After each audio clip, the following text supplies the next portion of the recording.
Hello, students. Hi. I'm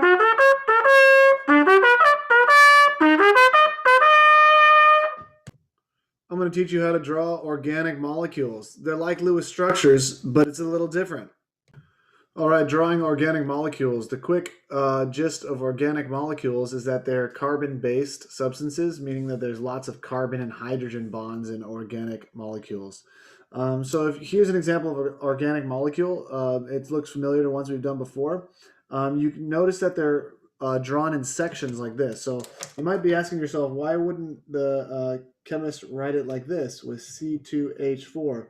Well, yes, you could write it like that, but there's something really special about drawing it out like this because it gives a hint to how the substance is built and structured, how the molecule is built and structured. So that's why we don't write it like this. Write it like this. It tells us that this hydrogen is connected to this carbon, and it tells us that these hydrogens are connected to this carbon. And so when we draw it out, we know how the structure looks. So we know the carbons go in the middle, and the hydrogens will go on the outside like this. And then we draw the next section, which is carbon, and hydrogens go on the outside. Okay, we know from drawing Lewis dot structures that we're supposed to add up the valence electrons. Carbon has 4 valence electrons, and there's 2 of them in this substance for a total of 8 valence electrons that carbon brings. Hydrogen, there's 1 valence electron for each hydrogen, and there's a total of 4. So we have a total of 12 valence electrons that we need to account for in the Lewis structure. That means we have 12 electrons in the form of dots or lines that we need to draw. So that was the first step, counting the valence electrons. The second step is to just connect all of the atoms in the molecule to show that they're all connected in one molecule. Okay, so they're all connected in one molecule.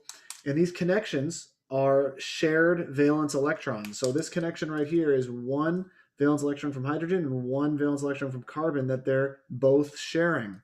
So since each line represents 2 electrons, I just drew 2, 4, 6, 8, 10. I just drew a total of 10 electrons, so I still need to account for 2 more. Well, where am I going to put these two electrons? Well, what I want to do is see if each atom in the Lewis dot structure is obeying the octet rule. This is like step number 3. Step number 3 is to analyze to see if each element is obeying the octet rule. And it looks like the carbons in the middle are the ones that are not obeying the octet rule because this carbon has 2, 4, 6. That's not enough. It needs 8. This carbon has 2, 4, 6. That's not enough. It needs 8. So where are we going to put these two? Well, if I just put them on one carbon, then just this carbon has 8 and this carbon still has 6. So what we need to do is make a double bond so that both carbons have 8. This carbon on the left has 8, and this carbon on the right has 8 surrounding it. 8 valence electrons, that is. Okay, this is the first step. Step 4 was to make double bonds when necessary. This is drawing the Lewis structure, or knowing how to draw a Lewis structure is the first step to drawing organic molecules. So if you don't know how to do the Lewis structure, then you need to go back and watch the videos previous so you can learn how to draw organic molecules. That's our next step. Lewis structures are long and boring. It takes too long to write them. All right, so like I said, Lewis structures, like this one right here, this is the Lewis structure. It's too long. It's too boring. It's like it takes a lot of work to do this. So we want to make it simpler. So organic molecules, what we want to draw is the stick structure, or excuse me, the skeletal structure. Skeletal structure, also known as the shorthand structure.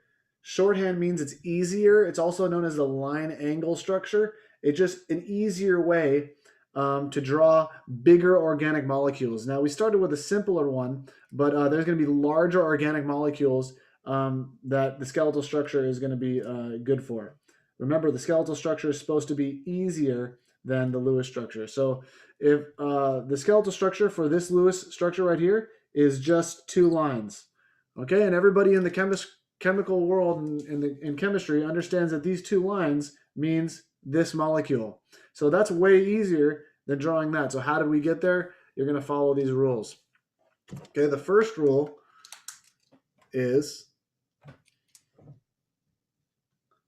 you're going to ignore all hydrogens that are connected to carbon.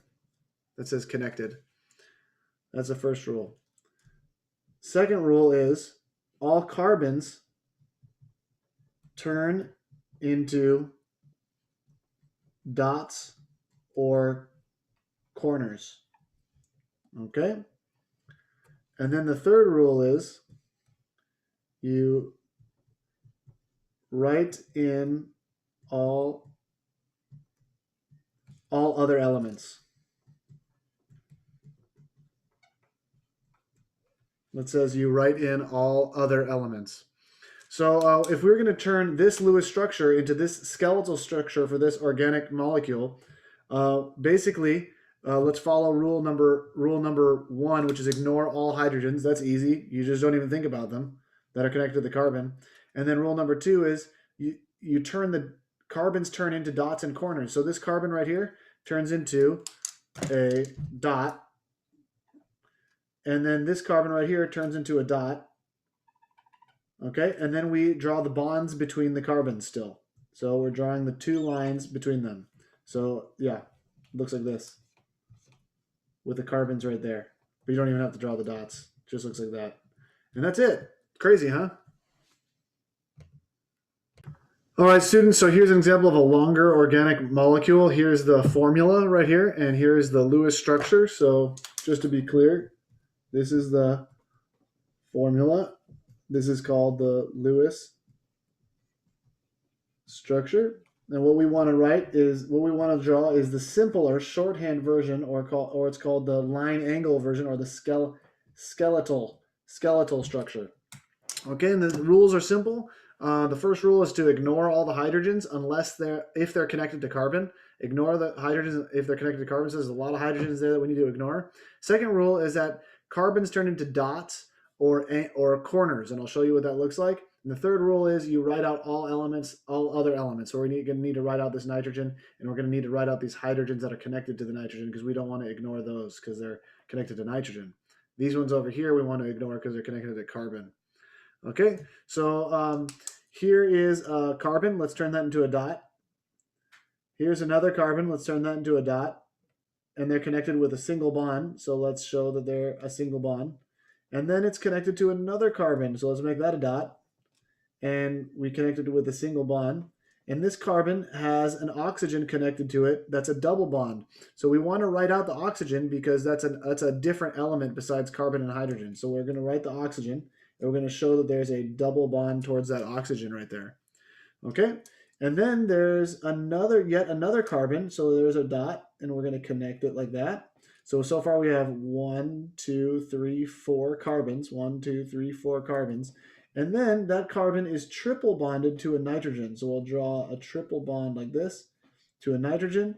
And since these hydrogens are connected to nitrogen, they're not connected to carbon, we want to make sure we account for them by drawing the 2 right there. All right, students, so as you can see, this is a lot easier way to write out the long Lewis structures. They did that so that it's easier to talk about, easier to draw, and then chemists can work faster, more efficiently with other chemists to do their work. Last thing we want to do is just do a little bit of double checking to make sure we have everything correct. So right from the beginning in the formula, we see that there's CH3, and that CH3 is represented by this carbon and 3 hydrogens right there. And that whole box is represented by this dot, because remember, we're ignoring those hydrogens, and that dot represents the carbon. The next section is the CH2 right there, and that's represented by this box right here. And this whole box is represented by this dot right there. So they're all corresponding down the columns, as you can see. The next one, we'll go back to green, is the CO, and that's this box right here. Okay, and that's corresponding to this section right here with the double bonded to oxygen. The carbon being right there on that angle, that dot right there, or angle of, or that corner right there. The next section is the CNH2, and that is this whole last section, and that's represented by this whole section right here, including this little corner piece on the end. So it looks like we did everything right, and that's the skeletal drawing for this organic molecule.